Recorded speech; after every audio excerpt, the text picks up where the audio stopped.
advantage is on them still. Like, they have more options for objectives. If they wanted, I guess they don't have a medallion carrier. Well, it could be the Tusk, but it looks like he's deciding to go for a mech instead.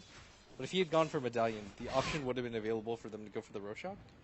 And then you open up the map a lot. But they do have a mech now on XC. And I think that does mean that you can get into fights. Like, there's a BKB on your Queen of Pain. Your Ember Spirit has 1,700 gold, but whatever he's going to decide to go for probably won't be in time. So it might actually just be go time here. eHome, are they building a mech at all? They're not, right? No, they already have one on ROTK. That's right, the Clockworks.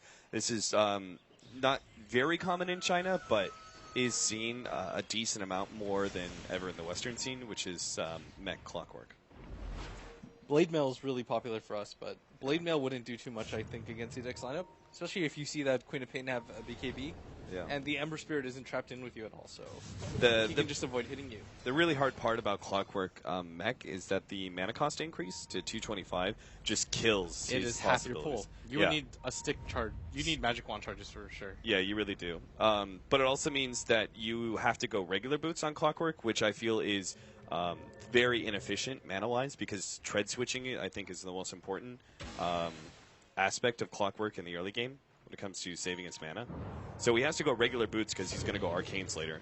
Oh, they're pinging like crazy on RTK. He's silenced. Oh, does that save him? RTK is actually bottling up. The Orchid is not going to be enough burn damage by itself. And now they actually let it be able to go for Garter on the right-hand side. They already Orchided him up, get the kill. The rest of C-Deck try and form a response. Ice Shards is not there in time, but they do jump on Alanum with Aggressive. Now they manage to get the ensnared. Chains is the response. Alanum dropping lower and lower, and there goes the Shiki ultimate. On to 3. DDC falls, and YJ with the BKB is not going to be enough to deal with this. CTY now comes in. He's got enough mana to get out and TP away, but that was still a disaster fight for eHome, trying to save the Clockwork there and still force the fight. I mean, they just easily could have Song of Siren and walked away, but they really tried to force the fight onto a pickoff on Garter, and just turned worse and worse as time went on. CDEC, now thanks to that one, are going to be able to go for Roche.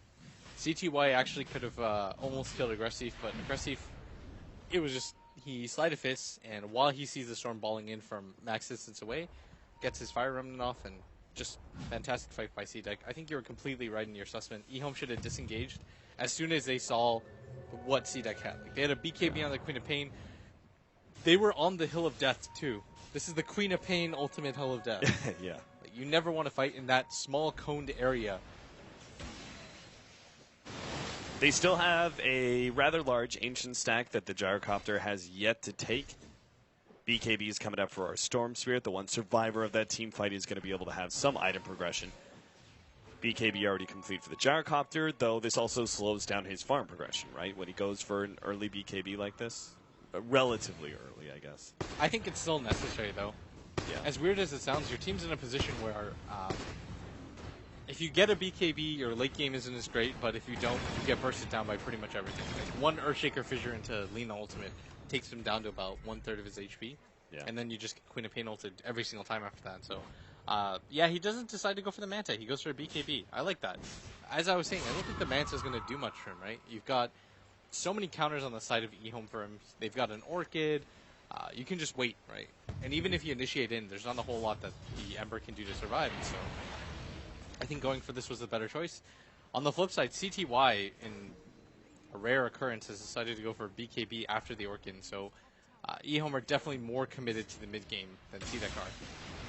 Let's see if they can win this fight. It's necessary, but Aggressive, he's already popped his BKB. They will be able to right-click him down. Nonetheless, maybe Sleight of Fist jumps over to the right-hand side, keeps on going. Redden jumps. He's trying to stay ahead, and it looks like he just will. We'll go to Blade and Nord to finish off the Clockwork, who managed to get the Tusk there with a Cogs bounce back. Aggressive does survive. Garter, though, is going to be able to lock down CTY on top of that one, and look for more with the Fisher stun onto YJ. Q runs forward, Light Strike Array, and the right clicks from Shiki. Did manage to get the turnaround on the Lina, but it's still one fight easily for C-Deck, who are going to go for more now. DDC, Glimmer Cape away, and he is good. Ember Spirit did manage to track down the Naga Siren in that middle lane as well. So that was the BKB. That was the BKB on the Ember Spirit, 100%. The fact that they couldn't lay any magic damage onto him during that Winter's Curse allowed him to survive, and I think ultimately kind of won the fight for C-Deck.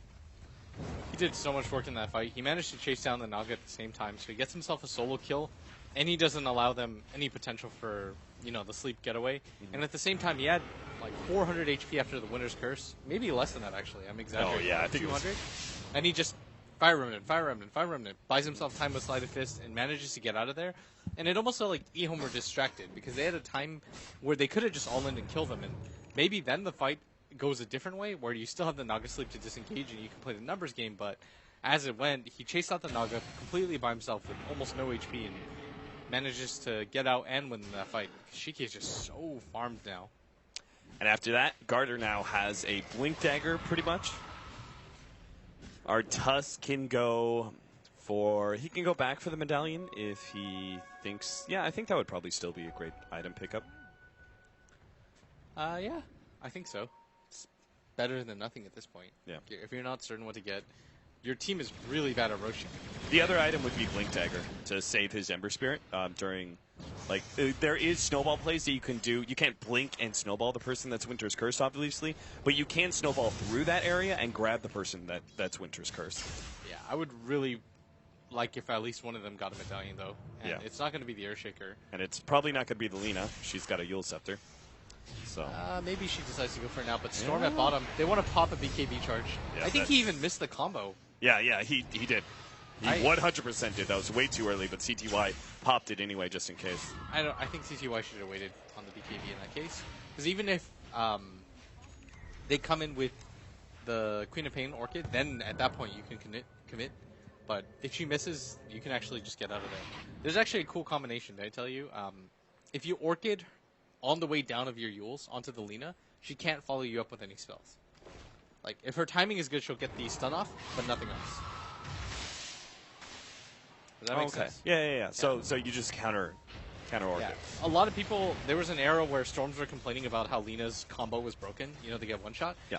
But instead of trying to zip away, which is what 99% of Storms do, just Orchid her, and then she'll stun you, and then you fight back, and all and she's Orchided. Yeah. 100% kill every time. Ice Shards, DDC has to stay ahead of that one. Slowly but surely, C-Deck are taking this tier 2 tower. E-Home doesn't look like they're really going to fight this one. They would have required TPs in from their cores. That's just not going to happen. So they're just trying to stall up C-Deck as best as possible, buy time for their Storm Spirit to push in the middle tower, which does fall, and YJ to put some pressure on that tier 2 at the top lane. There's a Blink Dagger now on Aggressive. I think he's just going to play the Sleight of Fist, you know, hit and run game in team fights.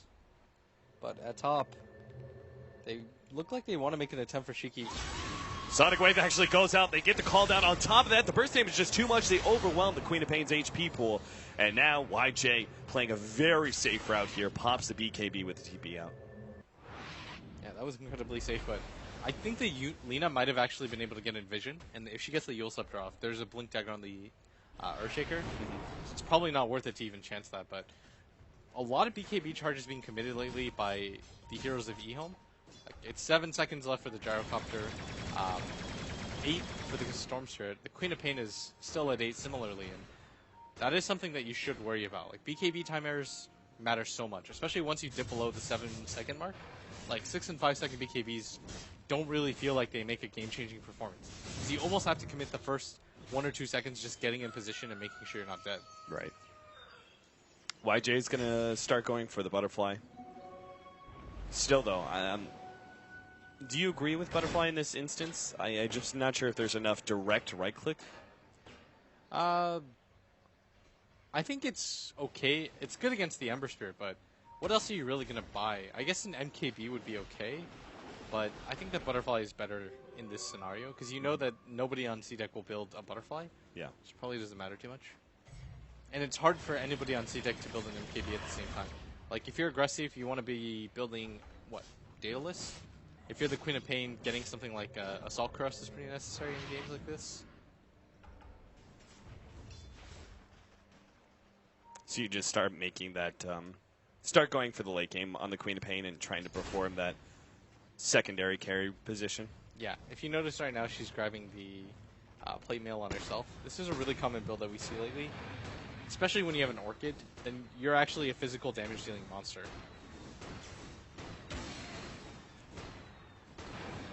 Everyone's sitting back, farming up. It's 33 minutes in. Taking a look at that net worth-wise, CDEC did hold about a 6,500 net worth lead, but it's staggered up a bit.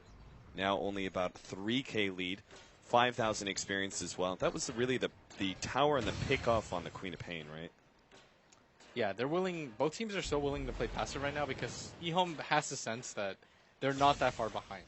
Once you get a butterfly on your gyrocopter, he's got a BKB at the same time. There's not a whole lot of things that can get through CDEC's lineup. Like a lot of CDEC's lineup is contingent on being able to do magic burst damage, and if they could kill somebody like the Lina or the Earthshaker in time with using the Storm Spirit, then you're probably in a really good position. And the Winter's Curse means that you can almost always deal with the Queen of Pain. Like she doesn't have too much HP or armor, which is why I think she's going for the AC.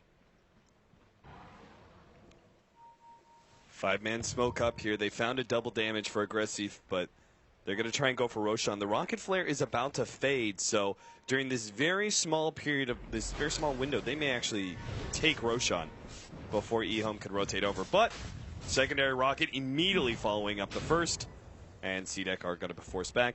Smoke not doing anything for them. The lack of a medallion is just killing CDEC right now. It's so hard for them to go for the Roshan at this point in the game. Like even with a DD rune on your core hero, you can't do too much. Right. Like Queen of Pain and Ember Spirit, not the best objective gamers. Maybe Queen of Pain is, but Ember Spirit definitely isn't. You're not meant to hit towers or get Roshans with Ember. Yeah.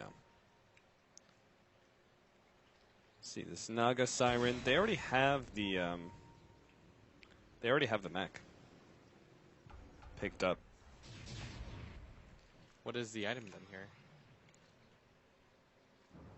Am I going insane? So he's going Pipe? Or Vlad's? No, it's got to be Vlad's. It's got to be Vlad's. Why are we... We're dumb. I keep forgetting about that change to Yeah, Vlad's. I do too. I was like, why is he going pipe? It doesn't... I'm not sure if that makes sense. XZ? Yeah, he's dead. Dead. Deader to Nordell. That's a BKB, though, used by the Storm Spirit. I actually think that's kind of worth it for CDEC.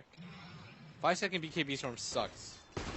But 7-second 8-second BKB Storm, that could have changed the fight. But as it starts to tick down, I think it's worth it. Because you would pay an extra 1,000 gold for an extra second of BKB, right? Easily. Especially in the late game. Yeah, I could see that. You're the Storm Spirit player, though. Yeah, but I don't buy BKBs. He's almost got his Scythe of Ice. Oh, is that what he's going for? Okay. I mean, it could be Lincoln's, but is there enough incentive for Lincoln's? There's not enough single target. No, I think going for the Scythe is fine. When you're up against a Ember Spirit who's just going to sit in the back and plink you repeatedly with, Sleight of Fist, Blink Dagger, going for the Orchid doesn't do enough because then you just BKBs. Like, he has enough HP from here on out. Like, 1,800 health is so much for a Storm to cut through instantly within that pull timer. But you get the pull timer off, and then you Orchid, and then you Hex him. Then the Soul Burn damage is like 500, and then you can definitely burst him down. Almost certainly. RTK actually went Solar Crest for his second item on the Clockwork. Vlad's almost finished up Naga. Gyrocopter. What's his next item? Satanic? Yeah, I was thinking like Satanic may be a necessity, right? Against like just to have the sustain versus the blink damage of Ember Spirit. Like he's not a hero, especially right now, that it is focused on just burst damaging you down. He just hits you and hits you and hits you until eventually you've lost so much HP he's able to commit to finish you off. But if